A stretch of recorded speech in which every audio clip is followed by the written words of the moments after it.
क्या है ये संकल्प शक्ति? इसे समझने के लिए मैं आपको एक उदाहरण देता हूं। हम अपनी कल्पना से कोई योजना बनाते हैं। वो योजना वाकई बहुत काम की होती है। उसे हम बहुत उत्साह से आरंभ करते हैं, लेकिन उस पर थोड़ा सा काम करके हम अचानक उसको विराम दे देते हैं। ऐसी अनेक आधी अधूरी योजनाएं आपके पास भी होंगी, जिन्हें आपने पूरे जोश शोर के साथ आरंभ तो किया, लेकिन उसे उसके परिणाम तक नहीं पहुंचाया। और पूरी कल्पना, पूरी योजना एक नाकाम सोच के रूप में सामने आती है। आपने कभी विचार किया है कि ऐसा क्यों होता है?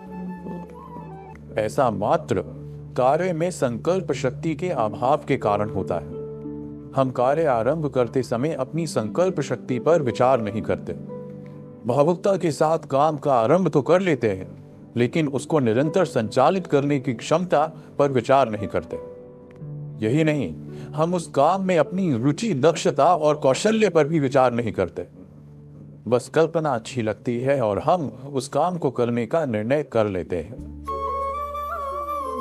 ऐसा जब जब और जहां जहां होगा, कार्य अधूरा छूटेगा ही।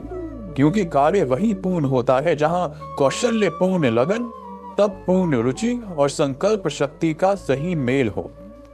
जहां भी इन तीन या इनमें से किसी एक का भी अभाव होगा, तो वो योजना कितनी भी बढ़िया, कितनी भी लाभप्रद हो, परिणाम कुछ नहीं निकलेगा। ठीक वैसे ही जैसे किसी रोग को दूर करने के लिए सही परहेज, उचित आराम और सही दवाइयों की आवश्यकता होती है। आगे से किसी भी कार्य के आरंभ के पहले अपनी संकल्प शक्ति, लगन और रुचि पर अवश्य विचार कीजिएगा। आप निश्चय ही हर काम में सफल होंगे। आधी अधूरी योजनाएं कभी आपके हिस्से में नहीं आएंगी। इस मंत्र को आजमाइएगा जरूर।